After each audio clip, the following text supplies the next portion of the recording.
Hey guys, so a couple of videos ago, I had said that I would start reviewing self-help books and books that would help me and many of you along in our journey.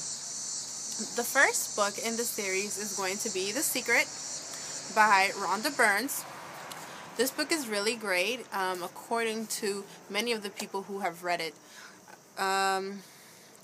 And it basically revolves around one thing, which is the secret, and how it is the secret to everything, the secret to health, the secret to good jobs and good careers, the secret to just improving all aspects of your life that you want to improve.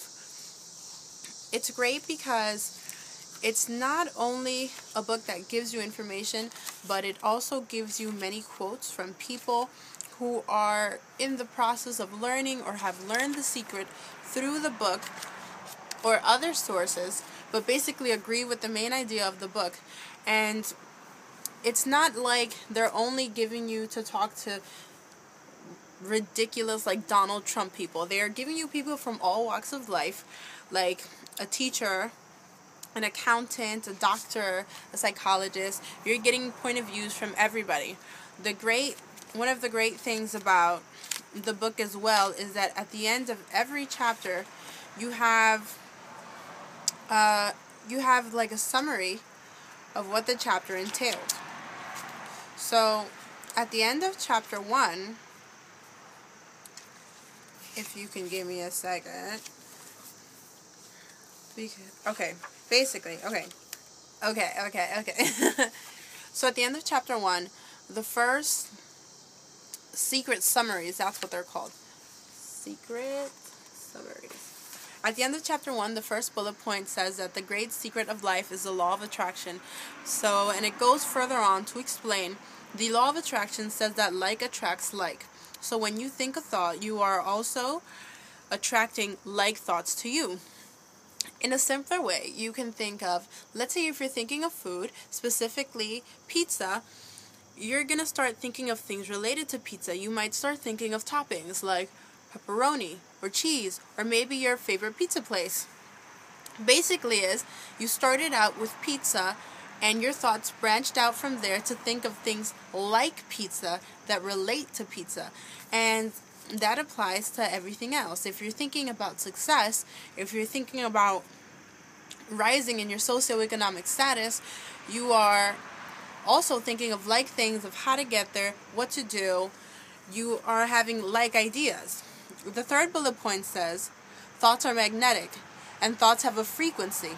As you think thoughts, they are sent out into the universe, and they magnetically attract all like things that are on the same frequency. Everything sent out returns to the source, which is you. They go on to this metaphor where you could think of yourself as a human transmission tower. So if you think of a radio station, there's a frequency sent out. And whatever that is, it's going to come right back to you. Those frequencies that you're sending out are your thoughts.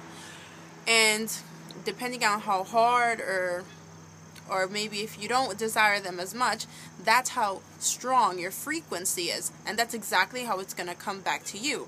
So, for example, if you work really hard at something, the reward you're going to get is going to be at the same frequency that you worked. You're going to get what you deserved, because depending on what you worked.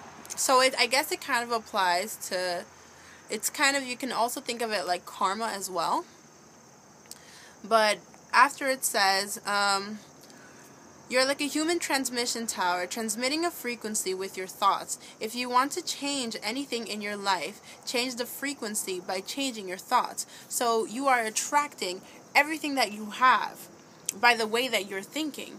And if you want to change what you have or whatever you're looking to change, you have to change the frequencies that you give out. You have to change the way you think. You have to change your frequencies from your antenna. So the fourth bullet point says, your current thoughts are creating your future life. what you think about the most or focus on the most will appear in your life.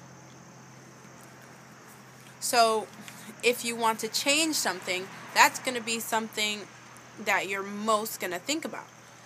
For example, when I started on my journey to become a healthier person, my main thing was my physical appearance and physical being, and that was the main thing on my mind until I got up and I started changing it. So the frequencies that I sent out changed from being, I'm a slob and I hate the way I look and this is horrible and this is horrible, to I'm better and I'm going to be better and I'm going to work to get better. And it changed the way that I thought of things. So it changed what I attracted because it changed what I thought. The last thing, which is almost the same thing as I just said, the last bullet point is thoughts become things, which is the biggest thing that I have taken from this book so far. Your thoughts become things. I cannot express how important it is for you to change the way that you think, to change your reality. Because as it said, if you want to change something in your life, you have to change the frequencies that you're giving out into the universe. And I have stopped saying so many things in effort of changing the way I think. And it is a very hard process. What I have found about this book, excuse the noise, that's the garbage truck. What I did find about this book is that it is very easy to read. You can get through this book in like an hour, a couple of hours, depending on your reading pace. And the letters are not that small. So the point of this book is not to read it. It's to apply it. When I first got this book a couple of months ago, I never got past chapter 1 for months because I couldn't apply the first chapter. I couldn't understand. My thoughts weren't the things that I wanted. I had to envision myself as a being sending out, I don't want to keep saying frequencies, but basically as a being sending out my wants. And that's when I realized, that's when most of my things changed. When I realized that to change what I have to change the way I think. So basically, that's the first chapter of The Secret. It's very literal and it's very easy to understand. The book itself you can get on Amazon or any other site if you want to read along with me. So I'll come back to you guys with chapter 2. And I hope this helped and that you guys are also applying this to your life. Let me know if you have any questions or comments, or if you want specific quotes from the book. I'll definitely be able to include that for you guys. I'll see you guys later. Bye.